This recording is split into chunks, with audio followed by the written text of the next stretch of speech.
ഒരു 5 വർഷം കൂടെ കഴിഞ്ഞപ്പോൾ കമ്പനി വളരെ നല്ലൊരു ബ്രാൻഡായിട്ട് മാറി. വളരെ നല്ലൊരു പോർട്ട്ഫോളിയോ ഇവർക്ക് കിട്ടി. ഓക്കെ, ഇവര് ഈ ഒരു 4ാമത്തെ ഫേസ് ഒക്കെ എത്തിയപ്പോഴത്തേക്ക് ഇവർ എന്ത് ചെയ്തു? ജസ്റ്റ് ടീഷർട്ട് മാത്രം ഉണ്ടാക്കാതെ അതിന് പറ്റുന്ന ആക്സസറീസും കൂടി ഇവർ ഡെവലപ്പ് ചെയ്യാൻ തുടങ്ങി. അങ്ങനെ ഇവർ വളരെ വലുതായിട്ട് വളർന്ന് ഇന്ത്യയിലെ എല്ലാ മേജർ സിറ്റീസിലും ഇവർ ഷോപ്പ് ഓപ്പൺ ചെയ്ത് പോവുകയാണ്. ഈ പ്രൈവറ്റ് ഇക്വിറ്റിയുടെ ഫണ്ടിങ് കൂടെ വന്നു കഴിഞ്ഞപ്പോൾ ഇവർ ഈ രീതിയിൽ എക്സ്പാൻഡ് ചെയ്ത് മുന്നേറുകയാണ്. ഇങ്ങനെ നിൽക്കുമ്പോൾ ഒരു 5 വർഷം കൂടെ കഴിഞ്ഞു. അപ്പോൾ കമ്പനി പ്ലാൻ ചെയ്യാണ്, ഒരു നല്ലൊരു എസ്റ്റാബ്ലിഷ്ഡ് ബ്രാൻഡായി. ഇപ്പോൾ ഉദാഹരണത്തിന് മൈജി തന്നെ എടുത്തോളൂ. ഇപ്പൊ മൈജി എന്ന് പറഞ്ഞാൽ ആർക്കും അറിയാം എന്താണ് മൈജി എന്നുള്ളത്, എല്ലാവർക്കും അറിയാം. കാരണം അവർ അത്രമാത്രം പോപ്പുലറായി മാർക്കറ്റിങ്ങിലൂടെയും സ്റ്റോറുകളുടെ എണ്ണം കൂട്ടിയും എവിടെ പോയാലും അവരുടെ ബോർഡും കാര്യങ്ങളും കണ്ട് അഡ്വർടൈസ്മെന്റ് അങ്ങനെ എല്ലാത്തിലൂടെ മൈജി ഇപ്പൊ ഭയങ്കരമായിട്ട്. ഞാനൊരു എക്സാമ്പിൾ മാത്രം പറയണം കേട്ടോ, ഒരുപാട് കമ്പനികളുണ്ട് അതുപോലെ. ഞാൻ എല്ലാവർക്കും പെട്ടെന്ന് ഓർക്കാൻ വേണ്ടി പറഞ്ഞതേ ഉള്ളൂ. അപ്പൊ അങ്ങനെ ഇവര് വെൽ എസ്റ്റാബ്ലിഷ്ഡ് ബ്രാൻഡായി മാറിക്കഴിയുമ്പോൾ ഇവർ എന്ത് ചെയ്യും? ഇവർക്ക് വീണ്ടും എക്സ്പാൻഡ് ചെയ്യണം. എങ്ങനെയാണ്? ഇവർ പറയുകയാണ്, നമ്മൾക്ക് ഗ്ലോബൽ ലെവലിലേക്ക് കടക്കാം. അതായത് വേൾഡ് വൈഡ് നമുക്ക് നമ്മുടെ ബ്രാൻഡിനെ എസ്റ്റാബ്ലിഷ് ചെയ്യാന്ന് ഇവർ തീരുമാനിക്കുകയാണ്. അങ്ങനെ തീരുമാനിച്ചു കഴിയുമ്പോൾ ഇവർക്ക് എന്ത് വേണം? 50 കോടിയോ 60 കോടിയോ ഒന്നും പോരാ. അത് ചെയ്യണമെങ്കിൽ വിദേശത്ത് പോകണം, പഠനം നടത്തണം, മാർക്കറ്റ് പഠിക്കണം, അവിടുത്തെ കൺസ്യൂമറുടെ അല്ലെങ്കിൽ കസ്റ്റമറുടെ ബൈയിങ് ബിഹേവിയർ പഠിക്കണം. അങ്ങനെ കുറെ അധികം സ്റ്റഡീസ് നടത്തണം. പിന്നെ അവിടുത്തെ ഇൻഫ്രാസ്ട്രക്ചർ സെറ്റപ്പ് ചെയ്യണം. അവിടെ ഓഫീസ് സ്പേസ് വേണം, പ്ലാന്റ് വേണം, മാനുഫാക്ചറിങ് പ്ലാന്റ് ഉണ്ടാക്കാനുള്ള വലിയ ലാൻഡ് വേണം, ബിൽഡിംഗ് വേണം, അതുപോലെ തന്നെ മെഷീനറീസ് വേണം. അങ്ങനെ എല്ലാ കാര്യങ്ങളിലും വേണ്ടി പിന്നെ അതുപോലെ സ്റ്റാഫ്, ഹൈ ക്വാളിഫൈഡ് ആയിട്ടുള്ള എംപ്ലോയീസ് വേണം, വർക്കേഴ്സ് വേണം. ഇപ്പൊ ഇതിനെല്ലാം ഇവർക്ക് ഇൻവെസ്റ്റ് ചെയ്യണം. അപ്പൊ ഇവർക്കെല്ലാം ഇതിനെല്ലാം ഇൻവെസ്റ്റ് ചെയ്യണമെങ്കിൽ വലിയൊരു ഇൻവെസ്റ്റ്മെന്റ് വേണം അവിടെ, അല്ലെ? ഒരു ഉദാഹരണത്തിന് 200 കോടിയുടെ ക്യാപെക്സ് റിക്വയർമെന്റ് അവിടെ ഉണ്ടെന്ന് വിചാരിക്കുക. അപ്പൊ ഇവരെന്ത് ചെയ്യും? ഇവർക്ക് ഇനി ബാങ്ക് കൊടുക്കാനില്ല, ബാങ്ക് ഓൾറെഡി കൊടുത്തു, പ്രൈവറ്റ് ഇക്വിറ്റി കൊടുത്തു, വെഞ്ചർ ക്യാപിറ്റലിസ്റ്റിന് ഫണ്ട് വന്നു, ബിസിനസ്സിൽ നിന്ന് നീക്കി വെച്ചിരുന്ന റിസർവ് പ്രോഫിറ്റ് എല്ലാം എടുത്തിട്ട് ചെയ്തിട്ടുണ്ട്. 200 കോടി എന്നിട്ട് എത്താൻ പറ്റത്തില്ല. അപ്പൊ 200 കോടിക്കുള്ള ആവശ്യം ഇവർക്ക് ഇനിയുണ്ട്. ഇപ്പം ഗ്ലോബൽ ലെവലിലേക്ക് വളരാനായിട്ട്, അതായത് വേൾഡ് വൈഡ് വളരാൻ വേണ്ടിയിട്ട്, ഇന്റർനാഷണൽ ബിസിനസ് ആയി മാറാൻ വേണ്ടിയിട്ട് ഇവർക്ക് 200 കോടിയുടെ ആവശ്യമുണ്ടെന്ന് വിചാരിക്കുക. അപ്പൊ ഇവരെന്ത് ചെയ്യും? ഇവർക്ക് ഓപ്ഷൻസ് ഉണ്ട്, അല്ലേ? ക്യാപെക്സ് മീറ്റ് ചെയ്യാനായിട്ട് ഇവർക്ക് എന്ത് ചെയ്യാം? ഇന്റേണൽ അക്രൂവൽസ്, ഞാൻ നേരത്തെ പറഞ്ഞു, മിച്ചം വെക്കുന്ന പ്രോഫിറ്റിൽ നിന്ന് എടുക്കാം. അല്ലെങ്കിൽ സീരിയസ് ഡി ഫണ്ടിങ് എന്ന് പറഞ്ഞിട്ട് വേറൊരു പ്രൈവറ്റ് ഇക്വിറ്റിനെ കണ്ടുപിടിച്ചിട്ട് അവരിൽ നിന്ന് വാങ്ങാം. അതും അല്ലെങ്കിൽ എന്ത് ചെയ്യാം? ഇവർക്ക് ബാങ്കിൽ നിന്ന് കടമെടുക്കാം. അപ്പൊ എന്താ? ഇൻട്രസ്റ്റ് കൊടുക്കേണ്ടി വരും. പിന്നെ ബോണ്ട്, അങ്ങനത്തെ സംഭവങ്ങളൊക്കെ വെക്കാം. അതിലേക്ക് നമ്മളിപ്പോൾ കടക്കുന്നില്ല. പിന്നെ file for an initial public offer, നിങ്ങൾ നോട്ട് ചെയ്യുക. ഇനീഷ്യൽ പബ്ലിക് ഓഫർ, IPO, നമുക്ക് ഏറ്റവും റിലവന്റ് ആയിട്ട് വരുന്ന ഒരു കാര്യമാണ്. ശ്രദ്ധിച്ചു കേൾക്കുക. നമ്മൾ സ്റ്റോക്ക് മാർക്കറ്റ് ചെയ്യുമ്പോഴത്തേക്കും അതിൽ അറിഞ്ഞിരിക്കേണ്ട പ്രധാന കാര്യമാണ് IPO എന്നാൽ എന്താണ് എന്നുള്ളത്. അതിന്റെ ഫുൾ ഫോം ആണ് ഇനീഷ്യൽ പബ്ലിക് ഓഫർ. ആ വേർഡിൽ തന്നെ നമുക്കതുണ്ട്, ഞാൻ എക്സ്പ്ലെയിൻ ചെയ്യാം. ഇനി combination of all the above എന്നാണ് പറഞ്ഞിരിക്കുന്നത്. അതായത് ഇത് ഏതെങ്കിലും ഒന്നിലൂടെ, ഏതെങ്കിലും 1, 2, 3 ഒക്കെ സെലക്ട് ചെയ്തിട്ട് ഈ ഫണ്ട് ഉണ്ടാക്കാം, അല്ലെങ്കിൽ ഇതെല്ലാം യൂസ് ചെയ്തിട്ട് ഫണ്ട് ഉണ്ടാക്കാം എന്നാണ് പറയുന്നത്. ഇപ്പൊ നമ്മളെ സംബന്ധിച്ച് നമ്മളിപ്പോ ഉദാഹരണം പറയാണ്, ഈ 200 കോടി നമ്മൾ IPO വഴി ഉണ്ടാക്കാമെന്നാണ് കരുതുന്നത് നോക്കുക. അപ്പൊ എന്ത് ചെയ്യണം? കമ്പനി 200 കോടിക്കുള്ള ഷെയർ പബ്ലിക്കിന് ഓഫർ ചെയ്യണം, അല്ലെ? ഇപ്പൊ 10 രൂപയാണ് ഫേസ് വാല്യൂ നമ്മൾ നേരത്തെ പറഞ്ഞ. ആ 10 രൂപ തന്നെ വെച്ചിട്ട് 200 കോടിക്ക് എത്ര വരും? 200 കോടി ഡിവൈഡഡ് ബൈ 10 രൂപ, അല്ലെ? എത്രയാണ് വരിക? 200 കോടി 1, 10, 100, 1000, 10,000, ലക്ഷം, 10 ലക്ഷം കോടി ഡിവൈഡഡ് ബൈ 10 രൂപയാണ് നമ്മൾ ഷെയറിന്റെ ഫേസ് വാല്യൂ എന്ന് വെക്കുക. എത്ര വന്നു? 100, 1000, 10,000, ലക്ഷം, 10 ലക്ഷം. 20 ലക്ഷം ഷെയർ, അല്ലെ? 20 ലക്ഷം അല്ലല്ലോ, ഒരു മിനിറ്റ്, സോറി. 1, 10, 100, 1000, 10,000, ലക്ഷം, 10 ലക്ഷം കോടി, 10 കോടി, 100 കോടി. 20 കോടി ഡിവൈഡ് ബൈ 10. 100, 1000, 10,000, ലക്ഷം, 10 ലക്ഷം കോടി, 10 കോടി, 20 കോടി, അല്ലെ? 20 കോടി ഷെയർ ഇവർ എന്ത് ചെയ്യണം? പബ്ലിക്കിന് ഓഫർ ചെയ്യണം. അപ്പൊ പബ്ലിക്കിന് ഓഫർ ചെയ്യുന്നതിനാണ് നമ്മൾ IPO എന്ന് പറയുന്നത്. പബ്ലിക്കിന് ഓഫർ ചെയ്യാന്ന് പറഞ്ഞാൽ ആരാ പബ്ലിക്? നമ്മൾ, അല്ലെ? ഈ കമ്പനി ഇത് പബ്ലിക് ഓഫർ നടത്തുകയാണ്, IPO നടത്തുകയാണ്, നമുക്ക് വാങ്ങാം. ഇപ്പൊ 20 കോടി ഷെയർ ഉണ്ട്. ഈ ഒരു കേസിൽ 20 കോടി ഷെയർ മാർക്കറ്റിൽ ഇവര് ഓഫർ ചെയ്യാണ്. അപ്പൊ 20 കോടി ഷെയർ ഒരാൾക്ക് വാങ്ങാം, 10 പേർക്ക് വാങ്ങാം, 100 പേർക്ക് വാങ്ങാം, 1000 പേർക്ക് വാങ്ങാം. ഈവൻ 20 കോടി ആൾക്കാർക്ക് വാങ്ങാൻ പറ്റില്ല, കാരണം ഇതിനൊരു ലോട്ട് ഉണ്ട്. അപ്പൊ ഈ 20 കോടി ഷെയർ വിൽക്കാൻ വെച്ചേക്കാണ്. അപ്പൊ ആദ്യം അപ്ലൈ ചെയ്യുന്നവർക്ക് കിട്ടും. അത് അപ്ലൈ ചെയ്യുമ്പോൾ എന്താണ്, ഇവരൊരു റേഞ്ച് വെക്കും, പ്രൈസ് റേഞ്ച് വെക്കും. ആ പ്രൈസ് റേഞ്ച് വെച്ചിട്ട് ഇപ്പം 50 രൂപ ടു 60 രൂപ ആയിരിക്കും പ്രൈസ് റേഞ്ചിന് സങ്കല്പിക്കുക. ലോട്ട് വെച്ചേക്കുന്ന ഒരു മിനിമം 20 ഷെയർ ആയിരിക്കും വെച്ചിട്ടുണ്ടാവുക. അപ്പൊ 20 ഷെയർ നമ്മൾ കോട്ട് ചെയ്യാണ്, നമ്മൾ IPOയ്ക്ക് അപ്ലൈ ചെയ്യാണ്. അപ്ലൈ ചെയ്യുമ്പോഴത്തേക്ക് എന്ത് ചെയ്യണം, നമ്മളിത് അറിഞ്ഞു ഇവര് IPO ചെയ്യാൻ ഉദ്ദേശിക്കുന്നുണ്ട്. അപ്പൊ നമ്മൾ കമ്പനിയെ കുറിച്ച് നോക്കുമ്പോൾ നമ്മൾ നെറ്റിലൊക്കെ സെർച്ച് ചെയ്തിട്ട് നോക്കും, ഇവരുടെ വെബ്സൈറ്റ് ഒക്കെ നോക്കുമ്പോൾ അത്യാവശ്യം ഇവർ ഗ്രോ ചെയ്ത് വന്നത് നല്ലൊരു കമ്പനിയാണ്, ഇവരുടെ ഫ്യൂച്ചർ പ്ലാനും കൊള്ളാം, ഇവർ ഇന്റർനാഷണൽ ലെവലിലേക്ക് വളരാൻ ഉദ്ദേശിക്കുകയാണ്.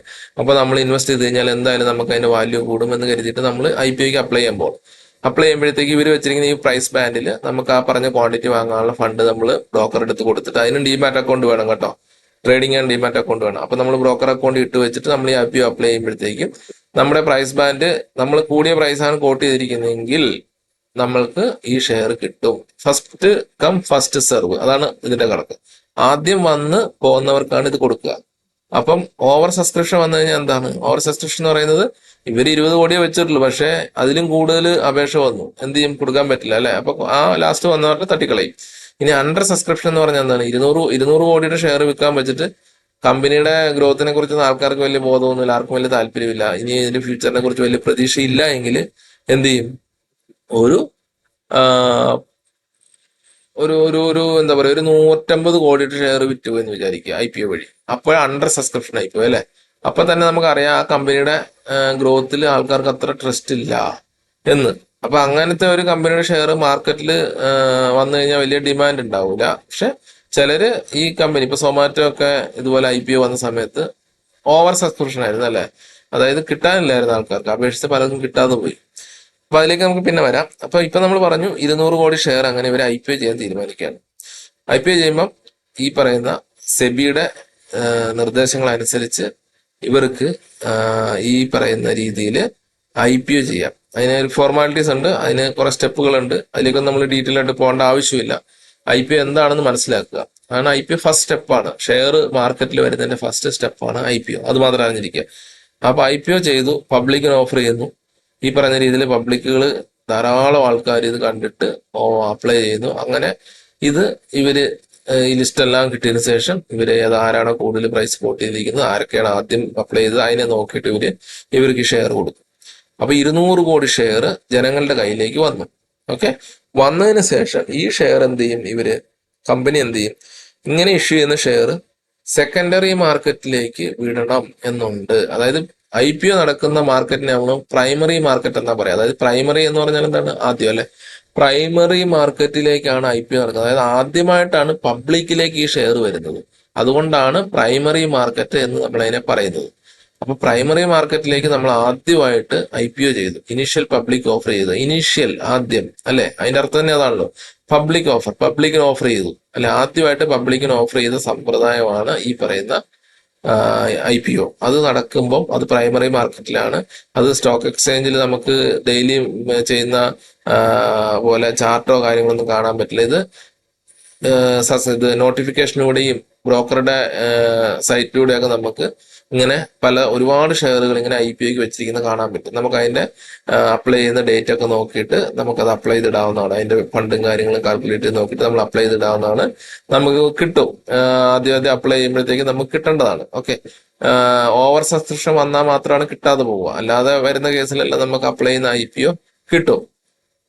അത് നിങ്ങൾ ശ്രമിച്ചു നോക്കുക. നിങ്ങൾ ഡിമാറ്റ് അക്കൗണ്ട് എടുത്തു കഴിഞ്ഞാൽ ഞാനത് കാണിച്ചു തരാം, നിങ്ങൾക്കത് എങ്ങനെയാണ് IPO വാങ്ങാൻ അപ്ലൈ ചെയ്യാൻ പറ്റുക എന്നുള്ളത്. ഓക്കെ, എന്തിനാണ് ഇത് വാങ്ങി വെക്കുന്നത് അപ്പോൾ നിങ്ങൾ ചോദിക്കും. ഇത് നമ്മളിപ്പോൾ വാങ്ങുമ്പോഴാണ് ഇതിനെ വീണ്ടും സെക്കൻഡറി മാർക്കറ്റ്, അതായത് നമ്മളിപ്പോൾ കാണുന്ന NSE BSE പോലുള്ള സ്റ്റോക്ക് എക്സ്ചേഞ്ചുകളിൽ ഈ ഷെയർ വിൽപ്പനയ്ക്ക് വരും. IPO ചെയ്ത് കഴിഞ്ഞാൽ ഇത്ര ദിവസത്തിനുള്ളിൽ ഇതിനെ സെക്കൻഡറി മാർക്കറ്റിൽ, അതായത് സ്റ്റോക്ക് എക്സ്ചേഞ്ചിൽ ലിസ്റ്റ് ചെയ്യണമെന്നുണ്ട്. അങ്ങനെ ലിസ്റ്റ് ചെയ്യുമ്പം ഈ സ്റ്റോക്ക് നല്ല ഡിമാൻഡുള്ള കമ്പനി ആണെങ്കിൽ, നമ്മൾ 60 രൂപയ്ക്കാണ് ഇത് IPOയിൽ വാങ്ങിയെങ്കിൽ ചിലപ്പം 70, 80, 100 രൂപ, 200 രൂപയ്ക്കൊക്കെ ആയിരിക്കും ചിലപ്പോൾ ഇത് ലിസ്റ്റ് ചെയ്യുമ്പോൾ ഉള്ള വാല്യൂ, ഡിമാൻഡ് ഉണ്ടെങ്കിൽ. അപ്പൊ നമുക്ക് അത്രയും പ്രോഫിറ്റ് അവിടെ തന്നെ കിട്ടി ഇല്ലേ.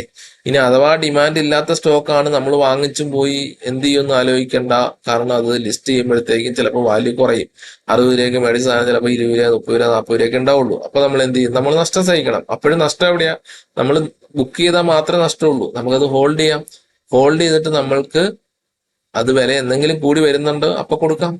അതല്ല കമ്പനി തീർത്തും ഗ്രോത്ത് ഇല്ലാത്തതാണെങ്കിൽ അത് കൂടാൻ പോകുന്നില്ല, നമ്മുടെ പൈസകൾ നമുക്ക് കുറഞ്ഞുകൊണ്ടിരിക്കും, ഒന്നും ചെയ്യാൻ പറ്റില്ല. ഓക്കെ, സോ IPO അപ്ലൈ ചെയ്യുമ്പോഴത്തേക്ക് എപ്പോഴും കമ്പനിയുടെ വാല്യൂ നോക്കുക, നോക്കിയിട്ട് അതിന്റെ ഗ്രോത്തും കാര്യങ്ങളും വ്യക്തമായിട്ട് മനസ്സിലാക്കിയതിന് ശേഷം അവരുടെ ഫിനാൻഷ്യൽ സ്റ്റേറ്റ്മെന്റ് പോലും കണ്ട് വായിച്ച് പഠിച്ചതിന് ശേഷം, അല്ലെങ്കിൽ ഒരു ചാർട്ടേഡ് അക്കൗണ്ടിനെ കൊണ്ടോ അല്ലെങ്കിൽ ഫിനാൻഷ്യൽ നോളജ് ഉള്ള ഒരാളെ കൊണ്ട് വായിപ്പിച്ച് മനസ്സിലാക്കിയതിന് ശേഷം മാത്രം IPO പോലുള്ള ഡിസിഷനിലേക്ക് പോകുക. അല്ലെങ്കിൽ അത്രമാത്രം പോപ്പുലർ ആയിട്ടുള്ള കമ്പനിയുടെ IPOs ആണെങ്കിൽ മാത്രം അപ്ലൈ ചെയ്ത് നോക്കുക.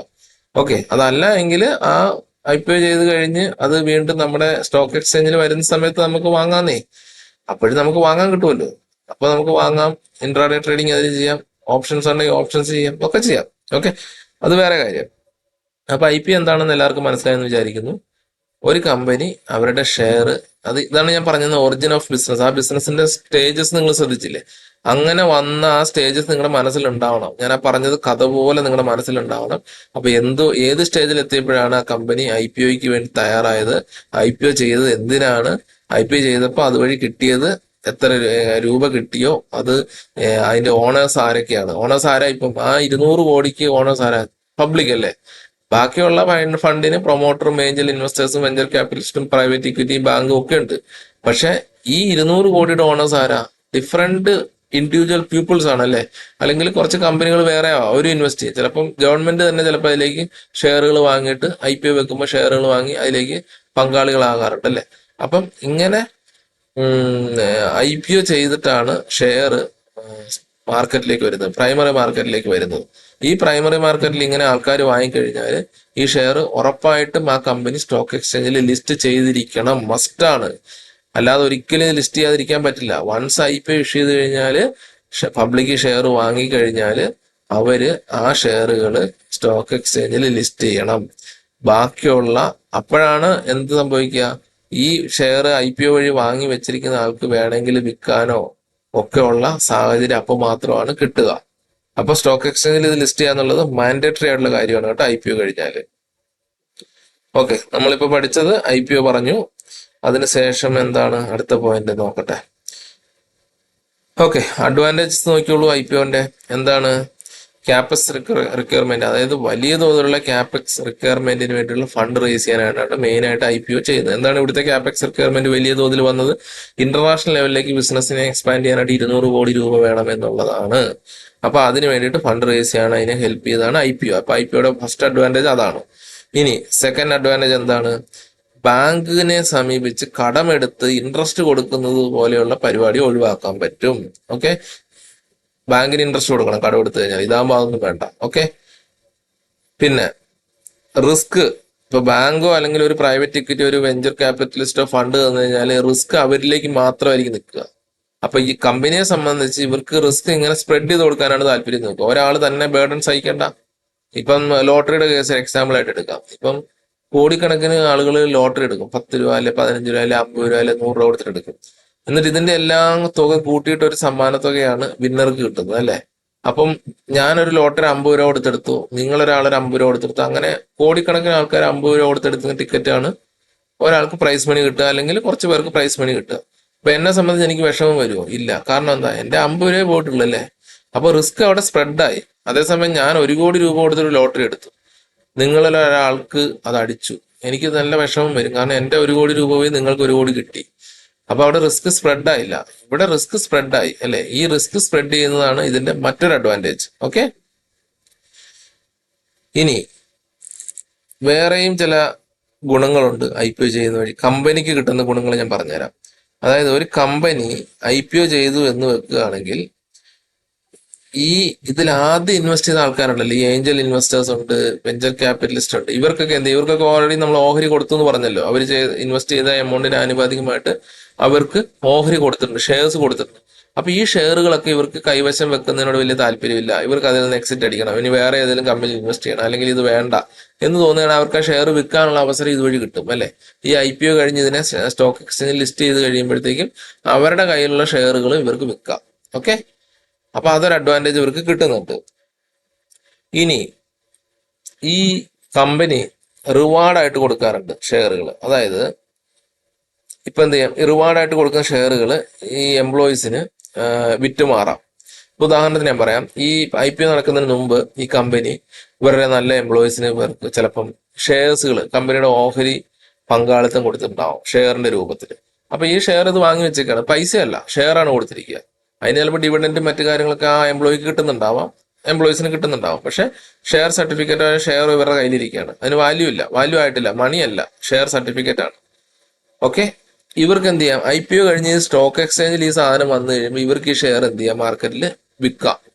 ഇപ്പൊ ഡിമാൻഡുള്ള കമ്പനി ആണെങ്കിൽ 100 രൂപയ്ക്കാണ് ഇവർക്ക് ആ ഷെയർ റിവാർഡായിട്ട് കൊടുത്തിട്ടില്ലെങ്കിൽ, അല്ലെങ്കിൽ ഫ്രീ ആയിട്ട് കൊടുത്തിട്ടില്ലെങ്കിൽ, കമ്പനി സ്റ്റോക്ക് എക്സ്ചേഞ്ചിൽ ലിസ്റ്റ് ചെയ്ത് കഴിയുമ്പോൾ എന്താണോ അതിന് പ്രൈസ് ഉണ്ടാവും, ആ പ്രൈസിലേക്ക് ഇവർക്ക് അത് വിറ്റ് ക്യാഷ് ആക്കി മാറ്റാൻ സാധിക്കും. ഓക്കെ, അതും IPO വഴി സംഭവിക്കുന്ന, അല്ലെങ്കിൽ സ്റ്റോക്ക് എക്സ്ചേഞ്ചിലേക്ക് ഷെയറുകൾ ലിസ്റ്റ് ചെയ്യുന്ന ഒരു പ്രക്രിയയിലൂടെ കിട്ടുന്ന കാര്യങ്ങളാണ്. പിന്നെ ഇംപ്രൂവ് വിസിബിലിറ്റി, അല്ലെ, ഇപ്പൊ ലിസ്റ്റ് ചെയ്ത ഒരു കമ്പനിക്ക് എപ്പോഴും വാല്യൂ ഉണ്ടാവും. ഇപ്പൊ നിങ്ങൾ ഇവിടെ പോയിട്ട് ഒരു പ്രൈവറ്റ് ലിമിറ്റഡ് കമ്പനി എടുക്കുക, ഒരു പബ്ലിക് ലിമിറ്റഡ് കമ്പനി എടുക്കുക. പബ്ലിക് ലിമിറ്റഡ് കമ്പനിക്ക് കുറച്ചും കൂടി വാല്യൂ ഉണ്ടാവും, വെയിറ്റേജ് ഉണ്ടാവും. ഉദാഹരണത്തിന് നമ്മുടെ ഇവിടുത്തെ ഫാക്ട്, FACT, V-Guard, അതുപോലെ തന്നെ അങ്ങനത്തെ ലിമിറ്റഡ് ആയിട്ടുള്ള കമ്പനികളുണ്ട്, പബ്ലിക് ലിമിറ്റഡ് ആയിട്ടുള്ള കമ്പനികൾ. അവരൊക്കെ സ്റ്റോക്ക് എക്സ്ചേഞ്ചിൽ ലിസ്റ്റഡ് കമ്പനീസാണ്. അപ്പൊ അവരെ സംബന്ധിച്ച് അവർക്ക് എപ്പോഴും ഒരു വാല്യൂ ഉണ്ടാവും, ഒരു മേൽക്കൈ എവിടെ ഉണ്ടാകും. കാരണം അവരുടെ അക്കൗണ്ടുകൾ, അവരുടെ ട്രാൻസാക്ഷൻസ്, അവരുടെ ആക്ടിവിറ്റീസ് എല്ലാം അവരെന്ത് ചെയ്യണം, സ്റ്റോക്ക് എക്സ്ചേഞ്ചിനെയും ഇൻഫോം ചെയ്തിരിക്കണം ഫ്രം ടൈം ടു ടൈം. അങ്ങനെ ഒരു കാര്യങ്ങൾ മറച്ചു വെക്കാൻ പറ്റില്ല, അങ്ങനെ എല്ലാം റിവീൽ ചെയ്യണം. അപ്പം അങ്ങനെ റിവീൽ ചെയ്യുമ്പോൾ എന്ത് ചെയ്യും, പബ്ലിക്കിന് അവരിൽ കൂടുതൽ വിശ്വാസ്യത കൈവരിക്കാൻ സാധിക്കും, അല്ലേ? കാരണം അവര് ഓപ്പൺ ആണ്. ഇപ്പം ഞാൻ എൻ്റെ മനസ്സിൽ കുറെ കാര്യങ്ങൾ വെച്ചോണ്ടിരിക്കുകയാണ്, എന്നെ നിങ്ങൾക്ക് വിശ്വാസം കാണില്ല. അതേസമയം ഞാൻ എല്ലാം ഓപ്പൺ ആയിട്ട് എവിടെയെങ്കിലും റിപ്പോർട്ട് ചെയ്യുകയാണ്, ഞാൻ പറയുന്ന ഒരാളാണെങ്കിൽ ഞാൻ വളരെ ട്രാൻസ്പെറന്റ് ആണ് എന്ന് നിങ്ങൾ പറയുമല്ലേ. എന്ന് പറഞ്ഞ പോലെ ഇവരുടെ ഓപ്പറേഷൻസ് എല്ലാം വളരെ ട്രാൻസ്പെറന്റ് ആയിരിക്കും. ഇവർ ലിസ്റ്റ് ചെയ്ത കമ്പനി ആയതുകൊണ്ട് റൂൾ അനുസരിച്ച് സെബിയുടെ ഇൻസ്ട്രക്ഷൻസ് ഉണ്ട്, NSEയുടെ റൂളുണ്ട്, സ്റ്റോക്ക് എക്സ്ചേഞ്ചിന്റെ റൂളുണ്ട്. കമ്പനിയിൽ എന്ത് നടന്നാലും അവർ എന്ത് നടന്നാലും വെച്ചാൽ ഡെയിലി നടക്കുന്ന ചെറിയ ചെറിയ കാര്യങ്ങളല്ല കേട്ടോ, ബോർഡ് ലെവലിൽ നടക്കുന്ന കാര്യങ്ങൾ. അതുപോലെ തന്നെ ചീഫ് ആയിട്ടുള്ള ഓഫീസേഴ്സ് റിസൈൻ ചെയ്യുന്നുണ്ടോ, അല്ലെ പുതിയ ആൾ ജോയിൻ ചെയ്യുന്നുണ്ട്, ഇതെല്ലാം സ്റ്റോക്ക് എക്സ്ചേഞ്ചിനെ നോട്ടീസ് മുഖാന്തരം ഇൻഫോം ചെയ്യണം. അപ്പൊ അത് എന്ത് ചെയ്യും, നമുക്ക് പബ്ലിക്കിനും കാണാൻ പറ്റും, അല്ലെ? എക്സ്ചേഞ്ച് വഴി നമുക്ക് NSEയുടെ സൈറ്റിലൊക്കെ കാണാൻ പറ്റും പുതിയ പുതിയ നോട്ടിഫിക്കേഷൻസ് വരുന്നതും, ഈ കമ്പനിയെ സംബന്ധിച്ചുള്ള നോട്ടിഫിക്കേഷൻസും കാര്യങ്ങളും. അവിടെ എന്തെങ്കിലും അനൗൺസ്മെന്റോ എന്തെങ്കിലും ചേഞ്ചസോ, മാനേജ്മെന്റ് പുതിയ ആൾ വരുന്നതോ അല്ലെങ്കിൽ എക്സിസ്റ്റിംഗ് ആൾ പോകുന്നതോ ഒക്കെയുള്ള എല്ലാ കാര്യങ്ങളും സ്റ്റോക്ക് എക്സ്ചേഞ്ചിനെ ഇവർ ഇൻഫോം ചെയ്തിട്ടുണ്ടാവണം. അത് മാൻഡേറ്ററി റൂളാണ്. അപ്പൊ അതുവഴിയെല്ലാം ഇവർക്ക് ബിസിനസ് എന്ത് ചെയ്യാൻ പറ്റും, വിസിബിലിറ്റി, ജനങ്ങൾക്ക് വിസിബിലിറ്റി കൊടുക്കാൻ സാധിക്കും. അതുവഴിയെല്ലാം ഇവരുടെ ബിസിനസ്സിന് വളരെ നല്ല അഡ്വാൻറ്റേജ് കിട്ടുന്നതായിരിക്കും. ഓക്കെ, അപ്പം നമ്മൾ പഠിച്ചു IPOയുടെ അഡ്വാൻറ്റേജസും ബെനിഫിറ്റ്സ് ഒക്കെ നമ്മൾ മനസ്സിലാക്കി. ഇനി നെക്സ്റ്റ് ടോപ്പിക്ക്, IPO കഴിഞ്ഞാൽ എന്ത് സംഭവിക്കും എന്നുള്ളത് നമ്മൾ പഠിച്ചു കഴിഞ്ഞു. അതായത് IPO കഴിഞ്ഞാൽ ഇത്ര ദിവസത്തിനുള്ളിൽ ഈ IPO ചെയ്ത സ്റ്റോക്കുകൾ അല്ലെങ്കിൽ കമ്പനി സ്റ്റോക്കുകൾ, ഷെയറുകൾ എന്ത് ചെയ്യണം, സ്റ്റോക്ക് എക്സ്ചേഞ്ചിൽ ലിസ്റ്റ് ചെയ്യണം. ലിസ്റ്റ് ചെയ്താൽ മാത്രമാണ് ആ ഷെയർസിൽ ബൈയിങ്ങും സെല്ലിങ്ങും നടത്താനായിട്ട് സാധിക്കുള്ളൂ. ഓക്കെ, അത് പഠിച്ചില്ലേ? അപ്പം മനസ്സിലായല്ലോ, IPO ആണ് ആദ്യ സ്റ്റേജ്, പ്രൈമറി മാർക്കറ്റിൽ സംഭവിക്കുന്നത്. ജനങ്ങൾ വാങ്ങുന്നു, അതിനുശേഷം ആ ഷെയറുകളെല്ലാം സ്റ്റോക്ക് എക്സ്ചേഞ്ചിൽ ലിസ്റ്റ് ചെയ്യണം. അങ്ങനെ ലിസ്റ്റ് ചെയ്ത് കഴിഞ്ഞാൽ മാത്രമാണ് മാർക്കറ്റ് പാർട്ടിസിപ്പൻസിന് ആ സ്റ്റോക്കുകളിൽ സെയിൽസ് ആൻഡ് പർച്ചേസ്, അല്ലെങ്കിൽ സെല്ലും ബൈയും നടത്താൻ സാധിക്കുകയുള്ളൂ. Okay, sorry.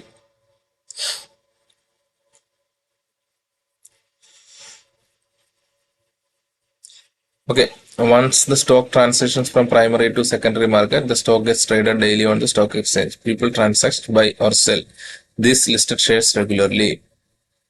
Once a company becomes publicly traded, the company is obligated to disclose all information related to the company to the public. The shares of the public limited company are traded on the stock exchanges daily. Okay, അപ്പം ഞാൻ പറഞ്ഞു നമ്മൾ primary മാർക്കറ്റിൽ ഈ പറഞ്ഞ IPO നടന്നതിന് ശേഷം ഇതിനെ എന്ത് ചെയ്യണം, ആ പ്രൈമറി മാർക്കറ്റിൽ നിന്ന് ഈ ഷെയർസിനെ സെക്കൻഡറി മാർക്കറ്റിലേക്ക് കൊണ്ടുവരണം. കൊണ്ടുവന്നതിന് ശേഷം ഡെയിലി ഈ സ്റ്റോക്സിൽ അല്ലെങ്കിൽ ഈ ഷെയർസിൽ ട്രേഡ്സ് നടക്കും സ്റ്റോക്ക് എക്സ്ചേഞ്ചിൽ. ജനങ്ങൾ എന്ത് ചെയ്യും, ഇത് വാങ്ങുകയും വിൽക്കുകയും ചെയ്യും, അല്ലേ? ഡെയിലി നടക്കുന്ന ആക്ടിവിറ്റി ആണ്, ലൈവായിട്ട് മാർക്കറ്റിൽ പിന്നെ ഇതിന്റെ ട്രേഡിങ് ആക്ടിവിറ്റീസ് നടന്നുകൊണ്ടേയിരിക്കും. അപ്പം ഇങ്ങനെ ഒരു കമ്പനി പബ്ലിക് ആയാൽ ഇതിനെയാണ് പബ്ലിക് ലിമിറ്റഡ് കമ്പനി എന്ന് പറയുന്നത്. Private limited company public limited കമ്പനിയെ മാറുന്നത് ഇങ്ങനെയാണ്. അതായത് പബ്ലിക്കലി ലിസ്റ്റ് ചെയ്യുമ്പോഴാണ് പബ്ലിക് ലിമിറ്റഡ് കമ്പനിയായിട്ട് മാറുന്നത്. അങ്ങനെ പബ്ലിക് ആയി കഴിഞ്ഞാൽ ഇതിന്റെ ഒരു കടമയാണ് എന്ത് ചെയ്യുക, അവരുടെ എല്ലാ ഫിനാൻഷ്യൽ ഇൻഫർമേഷൻസും കമ്പനി സ്റ്റോക്ക് എക്സ്ചേഞ്ചിനെ എപ്പോഴും അറിയിച്ചുകൊണ്ടേയിരിക്കണം. ഓക്കെ, ഇത്തരത്തിലുള്ള സ്റ്റോക്കുകൾ അല്ലെങ്കിൽ ഷെയറുകൾ ഡെയിലി എക്സ്ചേഞ്ചിൽ ട്രേഡ് ചെയ്തുകൊണ്ടേയിരിക്കും ലൈവായിട്ട്. ആ ഷെയറുകളാണ് നമ്മൾ വാങ്ങുകയും വിൽക്കുകയും ഒക്കെ ചെയ്യുന്നത്. ഇൻവെസ്റ്റ്മെന്റിന് വേണ്ടി വാങ്ങാറുണ്ട്, ഇൻട്രാഡേ ചെയ്യാൻ വാങ്ങാറുണ്ട്, ഓപ്ഷൻസ് ഉണ്ട്, ഓപ്ഷൻസ് വാങ്ങാറുണ്ട്, അങ്ങനെ പലതരത്തിലുണ്ട്. അത് നമുക്ക് പിന്നീട് പഠിക്കാം. ഇപ്പോൾ ഇത്തരം കാര്യങ്ങൾ മനസ്സിലാക്കി വെക്കുക. ഓക്കെ, സോ നമ്മൾ IPO വരെ പഠിച്ചു. ഇനി ഇമ്പോർട്ടന്റ് ആയിട്ടുള്ള 2 കാര്യങ്ങൾ ഇവിടെ നമുക്ക് പഠിക്കാൻ പോവുകയാണ്. Why do people trade? എന്തിനാണ് പീപ്പിൾ ട്രേഡ് ചെയ്യുന്നത്?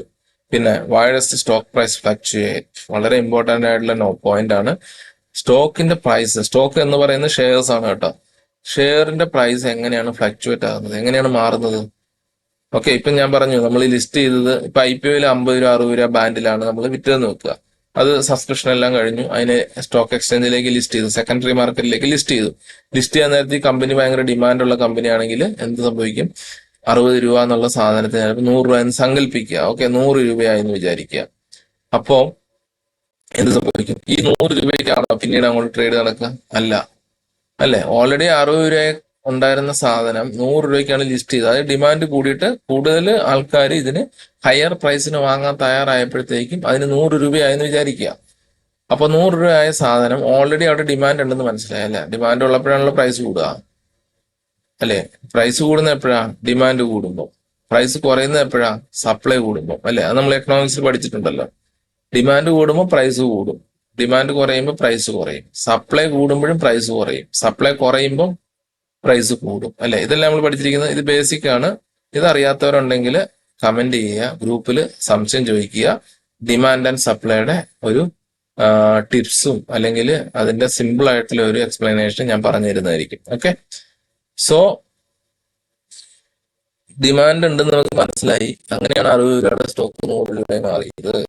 ഇനി 100 രൂപയുടെ സാധനം വീണ്ടും ഡിമാൻഡ് കൂടുമ്പോൾ 101 ആവും, 102 ആവും, 105 ആകാം, 10 ആവാം, അങ്ങനെ എത്ര വേണേലും ആകാം. ഓക്കെ, ഡിമാൻഡ് കുറയുകയാണെങ്കിൽ 90, 95, 85 അങ്ങനെയും ആകാം. ഓക്കെ, നമ്മൾ എന്തിനാണ് ട്രേഡ് ചെയ്യുന്നുള്ള ചോദ്യം ഞാൻ ആദ്യം ചോദിച്ചു. നമ്മൾ ട്രേഡ് ചെയ്യുന്നത് എന്തിനാണ്? ഒന്നുമില്ല, പൈസ ഉണ്ടാക്കാൻ. അല്ല, എന്തിനാ നമ്മൾ ട്രേഡ് ചെയ്യുന്നത്? നമ്മൾ ട്രേഡ് ചെയ്യുന്നതും ഫോറിൻ ഇൻസ്റ്റിറ്റ്യൂഷൻസും ഡൊമസ്റ്റിക് ഇൻസ്റ്റിറ്റ്യൂഷൻസും ഇവരെല്ലാം ട്രേഡ് ചെയ്യുന്നത്, ഇൻവെസ്റ്റ് ചെയ്യുന്നത് എന്തിനാണ്? ഒറ്റ മോട്ടീവേ ഉള്ളൂ, പണം ഉണ്ടാക്കുക അല്ലെ? അതാണ് മോട്ടീവ്. ഓക്കെ, ഇപ്പൊ നമ്മൾ നേരത്തെ പഠിച്ചതിൽ നിന്ന് വ്യത്യസ്തമായിട്ട് നമ്മൾ നോക്കുകയാണ് എങ്ങനെയാണ് സ്റ്റോക്ക് മാർക്കറ്റ് റൺ ചെയ്യുന്നത് അല്ലെ? എങ്ങനെയാണ് സ്റ്റോക്ക് മാർക്കറ്റ് വർക്ക് ചെയ്യുക എന്നുള്ളത് നമുക്ക് ജസ്റ്റ് ഒന്ന് സിമ്പിൾ ആയിട്ട് നോക്കാം. ഇപ്പൊ നമ്മൾ പറഞ്ഞു stock market is an electronic market place. Buyers and sellers electronically express their points of view in terms of trade എന്നാണ് പറഞ്ഞിരിക്കുന്നത് അല്ലെ? എന്താണ് അവര്? ഒരു ബയ്യറും സെല്ലറും, ഒരാളല്ല, ഒരുപാട് ബയ്യേഴ്സും ഉണ്ട്, സെല്ലേഴ്സും ഉണ്ട്. അവർക്ക് വാങ്ങാനും വിൽക്കാനും ഉള്ള താല്പര്യം അവര് എന്താണ് അറിയിക്കുകയാണ് അല്ലെ? ട്രേഡിന്റെ രൂപത്തിൽ അറിയിക്കുകയാണ്. ഇപ്പൊ എനിക്കൊരു സ്റ്റോക്ക് ഉണ്ട്, അത് എന്റെ മനസ്സിൽ അത് ഡിമാൻഡ് ഉണ്ടെന്ന് മനസ്സിലാക്കിയിട്ട് ഞാനത് വാങ്ങാൻ ആഗ്രഹിക്കുകയാണ്. അപ്പോ ഓപ്പോസിറ്റ് സൈഡിൽ ഒരാൾ വിൽക്കാനുണ്ടെങ്കിൽ മാത്രമേ എനിക്കത് വാങ്ങാൻ പറ്റുള്ളൂ അല്ലേ? അതേസമയം ആ ആൾക്കത് വിൽക്കണമെങ്കിൽ ഓപ്പോസിറ്റ് സൈഡിൽ എന്നെ പോലെ വാങ്ങാൻ താല്പര്യമുള്ള ഒരാളുണ്ടാവണം. അപ്പൊ ഇങ്ങനെ 2 പേരുടെ ഇൻട്രസ്റ്റ് അവിടെ മാച്ച് ചെയ്യുമ്പോഴാണ് അവിടെ ഒരു ട്രേഡ് നടക്കുന്നത്. ഓക്കെ, ഈ ഒരു ഫംഗ്ഷനെ സ്മൂത്ത് ആയിട്ട് ഫെസിലിറ്റേറ്റ് ചെയ്യുക എന്നുള്ള ഒരു കടമയാണ് സ്റ്റോക്ക് എക്സ്ചേഞ്ച് ആയിട്ടുള്ള NSE BSE ഒക്കെ നിർവഹിക്കുന്നത്. ആര് വഴി? ബ്രോക്കേഴ്സ് വഴി അല്ലെ? നമ്മള് പബ്ലിക് ആണ് അല്ലെ? ഞാനൊരു മാർക്കറ്റ് പാർട്ടിസിപ്പൻസ് ആണ്, എനിക്കൊരു ഷെയർ വാങ്ങണം. ഞാൻ ആരെയാണ് ആദ്യം പറയുക? ഞാൻ ആദ്യം അത് എന്റെ ആ ഒരു പ്ലാൻ ഞാൻ എവിടെയാണ് എക്സ്പ്രസ് ചെയ്യുന്നത്? ഞാൻ എടുത്തിരിക്കുന്ന ട്രേഡിംഗ് അക്കൗണ്ട് ഓപ്പൺ ചെയ്തിട്ട് അതിനകത്താണ് ഞാൻ അത് എക്സ്പ്രസ് ചെയ്യുന്നത് അല്ലെ? അപ്പൊ അത് എന്ത് ചെയ്യും? അവിടുന്ന് ബ്രോക്കർ എന്റെ അക്കൗണ്ടിൽ ആ എക്സ്പ്രസ് ചെയ്ത എന്റെ ആഗ്രഹം സാക്ഷാത്കരിക്കാനുള്ള പൈസ ഉണ്ടോ എന്ന് തീരുമാനിക്കുക ആദ്യം അല്ലെ? പൈസ ഉണ്ടെങ്കിൽ എന്ത് ചെയ്യും? ആ ഓർഡറിനെ എക്സ്ചേഞ്ചിലേക്ക് വിടും. എക്സ്ചേഞ്ച് നെക്സ്റ്റ് എന്ത് ചെയ്യും? അവരുടെ ഒരു സിസ്റ്റം പ്രോസസ് അനുസരിച്ചിട്ട് ഞാൻ ഈ പറഞ്ഞ വാങ്ങാൻ ആഗ്രഹിച്ചിരിക്കുന്ന സാധനം ആരെങ്കിലും ആ വിലയ്ക്ക് മറ്റേ സൈഡിൽ വിൽക്കാനുണ്ടോ എന്ന് നോക്കും. ഉണ്ടെങ്കിൽ അതിനെ മാച്ച് ചെയ്ത് കഴിഞ്ഞാൽ എനിക്ക് ഷെയർ കിട്ടും അല്ലെ? ഞാൻ വാങ്ങാനിട്ടിരിക്കുന്ന വിലയ്ക്ക് ഓപ്പോസിറ്റ് ആരും വിൽക്കാനില്ലെങ്കിലോ എനിക്ക് കിട്ടില്ല. അപ്പം 2 പേരുടെയും ബൈയും സെല്ലും പ്രൈസ് മാച്ചായെങ്കിൽ മാത്രമാണ് അവിടെ ഒരു ട്രാൻസാക്ഷൻ നടക്കുന്നത്. അപ്പൊ ഹൈലി ലിക്വിഡ് ആയിട്ടുള്ള ഇന്ത്യൻ സ്റ്റോക്ക് മാർക്കറ്റിലൊക്കെ, ഹൈലി ലിക്വിഡ് ആയിട്ടുള്ള സ്റ്റോക്കിലും ഒക്കെ എന്താണ് സംഭവിക്കുക? നമ്മളൊരു ഓർഡർ പറയേണ്ട താമസം. നമ്മുടെ അക്കൗണ്ടിൽ പൈസ ഉണ്ട്, അപ്പം തന്നെ അത് എക്സ്ചേഞ്ചിലേക്ക് പോകുന്നു. എക്സ്ചേഞ്ചിൽ നിന്ന് ഇമ്മീഡിയറ്റ് ആയിട്ട് അതിനൊരു സെല്ലർ ഉണ്ടാവും. ആ സ്റ്റോക്ക് അവിടെ ട്രാൻസാക്ഷൻ നടക്കും, ട്രേഡ് നടക്കും. ഓക്കെ, സോ അതാണ് സ്റ്റോക്ക് മാർക്കറ്റ്, അങ്ങനെയാണ് വർക്ക് ചെയ്യുന്നത്. ഇനി നമ്മളൊരു ഉദാഹരണം നോക്കാം, അപ്പൊ കുറച്ചും കൂടി നിങ്ങൾക്ക് മനസ്സിലാകും. ഇതിനകത്തൊരു സിറ്റുവേഷൻ ഞാൻ എക്സ്പ്ലെയിൻ ചെയ്യാം. ഇതൊരു പീരീഡിൽ നടന്ന സംഭവമാണ് കേട്ടോ. ഇൻഫോസിസ് എന്ന് പറഞ്ഞ കമ്പനി നിങ്ങൾ എല്ലാവരും കേട്ടതാണ്. One of the leading software കമ്പനിയാണ് ഇൻഫോസിസ്. ടെക്നോളജി കമ്പനിയാണ്, ഇന്ത്യ ബേസിലുള്ള ടെക്നോളജി കമ്പനിയാണ്.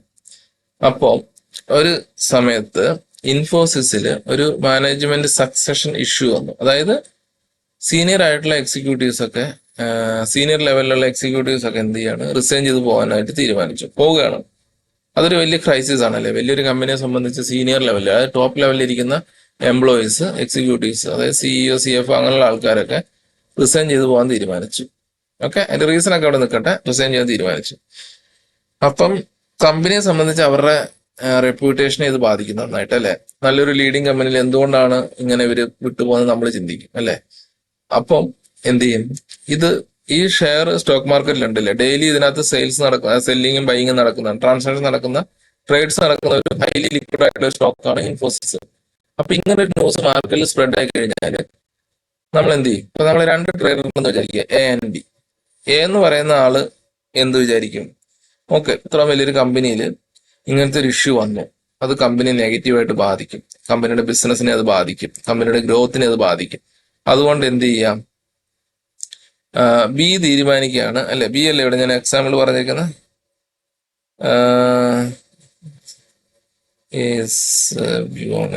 Stock price will likely be a വിചാരിക്കുന്നത് എന്താണ്, ഇത് ഒക്കെ ഇങ്ങനെ സംഭവിക്കുന്നു വിചാരിക്കുകയാണ്. ഓക്കെ, നെഗറ്റീവായിട്ടാണ് എക്ക് അത് ഫീൽ ചെയ്യുന്നത്. ഇത്തരത്തിലുള്ള പെട്ടെന്നൊരു ന്യൂസ് വന്നപ്പോൾ അത് കമ്പനിയെ സംബന്ധിച്ചിട്ട് ഒരു നെഗറ്റീവ് ന്യൂസ് ആണ് എയെ സംബന്ധിച്ചിടത്തോളം എക്ക് ഉണ്ടാവുക, അല്ലെ? അപ്പൊ എന്ത് ചെയ്യും, ഇത് വിൽക്കാനാണ് നോക്കുക, അല്ലെ? പുള്ളി ഓൾറെഡി ഒരു ഷെയർ കുറച്ച് കയ്യിലുണ്ടെന്ന് നോക്കുക ഇൻഫോസിസിന്റെ. ഈ ന്യൂസ് കേട്ടു, പുള്ളിയുടെ ഒരു 100 ഷെയർ ഇരിപ്പുണ്ട്. ന്യൂസ് കേട്ട പുള്ളി ചിലപ്പോൾ മേടിച്ചിട്ടുണ്ടാവും 5000-ആയിരിക്കാം. ഇപ്പൊ 100 ഉണ്ട് കയ്യില്. അപ്പം ഈ ന്യൂസ് വന്നു, ഇത് നെഗറ്റീവ് ആണെന്ന് പുള്ളി മനസ്സിലാക്കുകയാണ്. അപ്പൊ ഇത് കണ്ടിട്ട് ഇയാൾ വിചാരിക്കുകയാണ്, ഇപ്പം 3000 രൂപയാണ് ഈ സ്റ്റോക്കിന് ഇപ്പോൾ ഉള്ളത്, ഞാൻ 5000 രൂപയ്ക്ക് മേടിച്ചു, ഓൾറെഡി അത് 3000 രൂപയിലേക്ക് എത്തി നിൽക്കുക, അല്ലെ 3000-ന് തന്നെ മേടിച്ചു നിൽക്കട്ടെ, ഇപ്പൊ 3000 രൂപയിൽ നിൽക്കുകയാണ് ഈ സാധനം. അപ്പൊ ഇതിന് നെഗറ്റീവ് ന്യൂസ് വന്നപ്പോഴത്തേക്ക് ഇയാൾ പറയാണ്, ഓക്കെ ഞാനിത് വിറ്റേക്കാം, ചിലപ്പോൾ ഇനി ഇതിലും പ്രൈസ് ചിലപ്പോൾ താഴ്ന്നു പോകും. ഇപ്പൊ നെഗറ്റീവ് ന്യൂസ് വന്നതുകൊണ്ട് ഇന്ന് ചിലപ്പോൾ ട്രേഡ് നടക്കുമ്പോൾ ഷെയറിന്റെ പ്രൈസ് ചിലപ്പോൾ കുറഞ്ഞു പോയേക്കാം എന്ന് വിചാരിക്കുക. അപ്പൊ ഇയാൾ എന്ത് ചെയ്യും, ഇയാൾ ആരായിരിക്കും ശരിക്കും ഇവിടെ? ഇയാളൊരു സെല്ലർ ആയിരിക്കും, അല്ലെ? കാരണം അയാൾ വിൽക്കാനാണ് തീരുമാനിക്കുന്നത് ഈ ന്യൂസ് കണ്ടിട്ട്. അതേസമയം ബി എന്ന് പറയുന്നൊരു ട്രേഡർ ഉണ്ടെന്ന് വെക്കുക, ഓപ്പോസിറ്റ്. അയാൾ എന്താ ചിന്തിക്കുക? ഓൾറെഡി ഈ ന്യൂസ് ഇപ്പൊ